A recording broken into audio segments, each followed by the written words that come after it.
ए वागडी. नमस्कार मित्रमैत्रिणींनो, मी प्रिया पवार आणि खूप स्वागत आहे तुमचं आपल्या चॅनलमध्ये. आणि ही वेळ आहे दुपारची, वाजलेले काहीतरी 12:30 पावणे 1. आज व्लॉगला सुरुवात करायला खूप वेळ गेला, म्हणजे सकाळपासून खूप असं बिझी होतं, त्याच्यामुळे मग राहून गेलं शूटिंग करायचं. म्हटलं चला दुपारच्या वेळेस सुरुवात करूया. तर दुपारी सगळं काम करून झाल्यानंतर हे शेवटचं काम, पुन्हा एकदा घरातला केर कचरा काढून घ्यायचा. म्हणजे दळणसुद्धा काढायचं होतं मला, तीच सगळी तयारी. तर आपले चंगू मंगू बघा, म्हणजे यांना थोडा वेळ बांधून ठेवलं होतं, कारण एकदा का कचरा काढायला घेतला ना घरामध्ये का दोघं पण मग मध्ये मध्ये असे नाचत बसतात.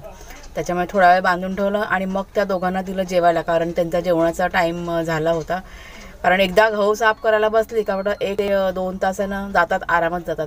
आता हे गहू कोणते, तर रेशनचे गहू असतात ना आणलेले, ते साफ करायचे होते. दळण म्हणजे संपायला आलं होतं, म्हणजे 2 दिवस आधीच मी सगळं दळण तयार करते. आता हे रेशनचे जे गहू आहेत ना ते पण चांगले असतात, पण त्यात थोडासा असा कचरा वगैरे असतो, म्हणजे काड्या वगैरे असतात आणि थोडेसे असं दगड वगैरे असतात, त्याच्यामुळे साफ करायला थोडासा वेळ जातो.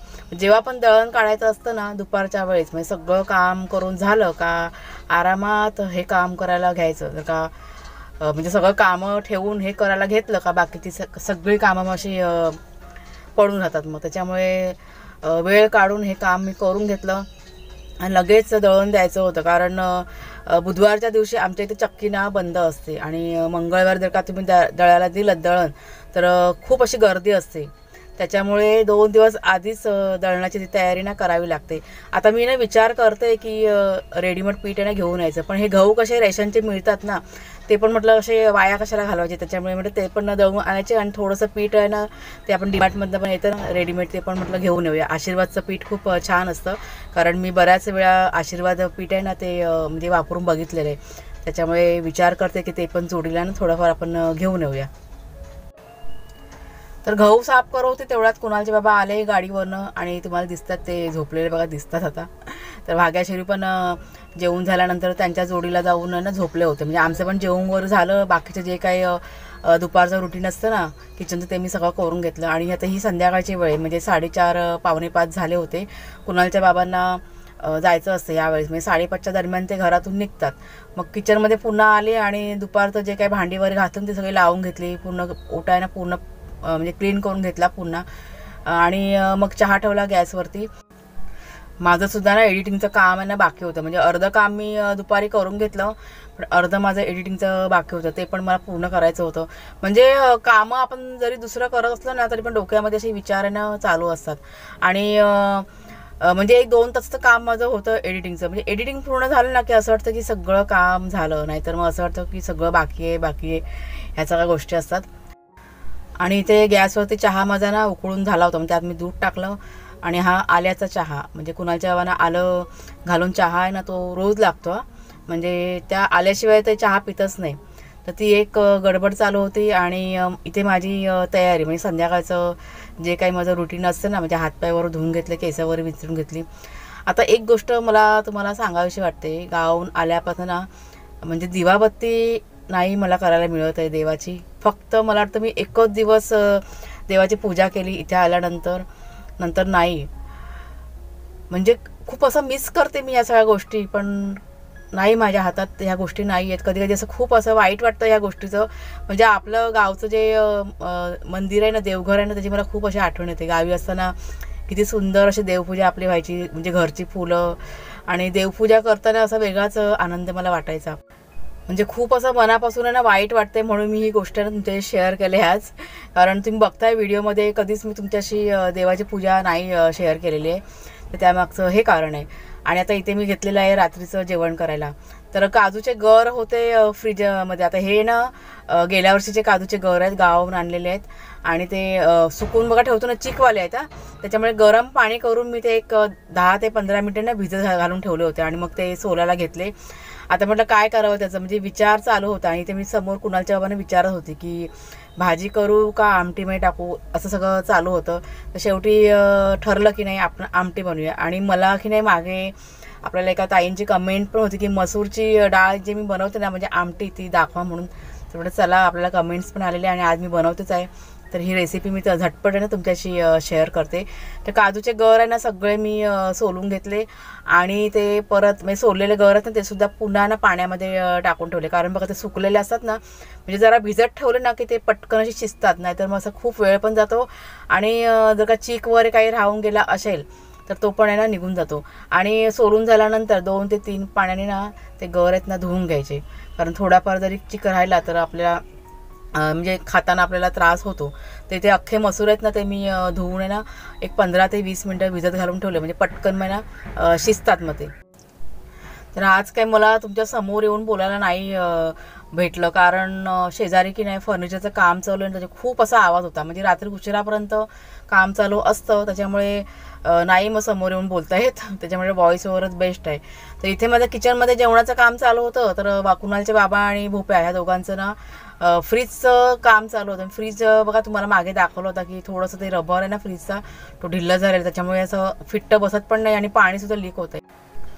तर लवकरात लवकर ते दुरुस्त करून घ्यायचं आहे. आणि ते कुणालच्या बाबाकीने मला थोडीशी किचनमध्ये मदत करत होते, म्हणजे ते एखादा पदार्थ बनवायचा विचार होते, म्हणजे कांदा वगैरे चिरत होते. तर इथे बघा मी आता घेतलेलं आहे मसूरची आमटी करायला. आता इथे फोडणीमध्ये मी टाकलेलं आहे तमालपत्र असतं ना ते टाकलं आणि नंतरला कांद्याची फोडणी. आता इथे मी लसणीचा वापर नाही करणार आहे.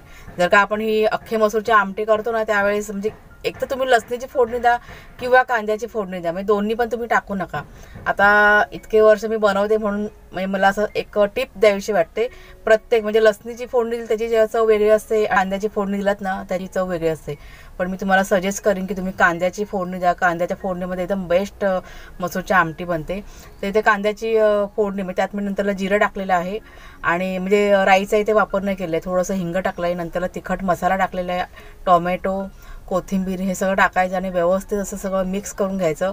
आता ह्यात की नाही थोडंसं वाटप असतं ना कांदा खोबऱ्याचं ते पण टाकायचं.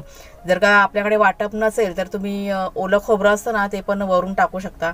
आता माझ्याकडे वाटप होतं, म्हणजे अगोदर आहे ना 2 दिवस आधी भरून ठेवलं होतं, त्याच्यामुळे मी एक 2 ते 3 चमचे ते वाटप टाकलं आणि असं व्यवस्थित सगळं मिक्स करून घेतलं.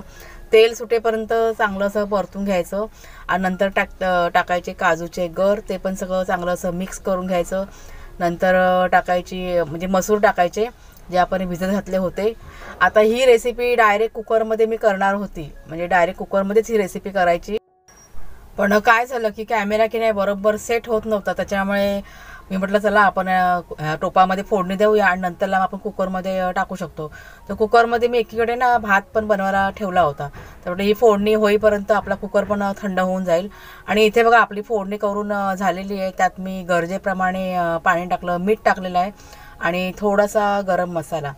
जर का तुमच्याकडे चिकन मसाला बघा भेटतो रेडीमेड, तो असेल तर तो टाकलात ना तर अजून बेस्ट आहे, अजून टेस्ट चांगली येते. आणि थोडीशी हळद. आता इथे बघा सगळ्यात शेवटी टाकलेले आहे, म्हणजे रंग चांगला यायला पाहिजे ना म्हणून सगळ्यात शेवटी मी इथे हळद टाकलेली आहे. आता सगळं टाकून झाल्यानंतर पुन्हा एकदा चांगलं मिक्स करून घेतलं मी आणि नंतरला ही जी आमटी आहे मसूरची ती मी कुकरमध्ये टाकून घेतली.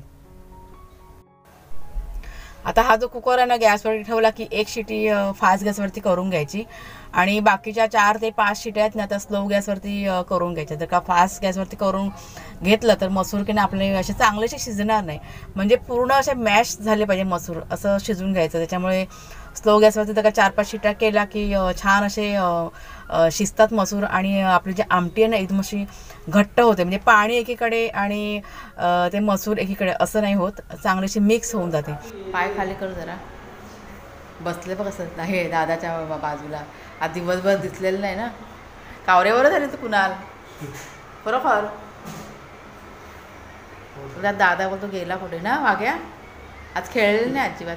वागडी ए वागडी, दादा आला ना काय रे.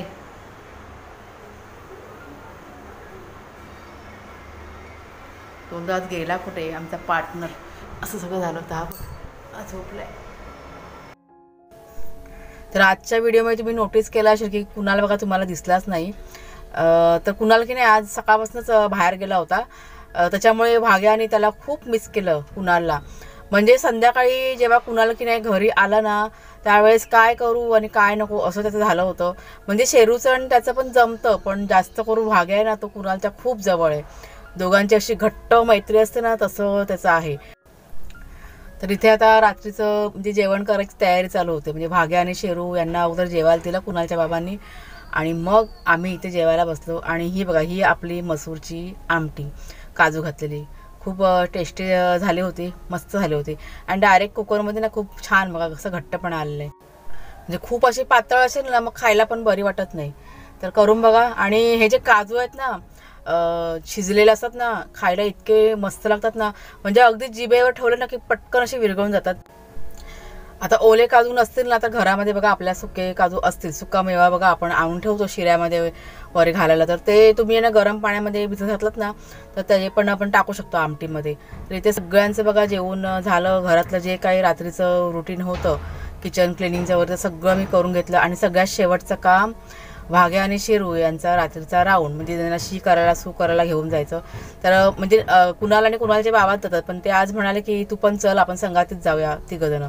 त्याच्यामुळे मग आम्ही निघालो. आणि इथे शेरूची आपली नाटकं चालू असतात.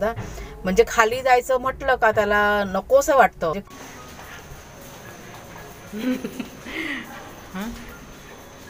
डरपोक गली के शहेनशाह निकले हे.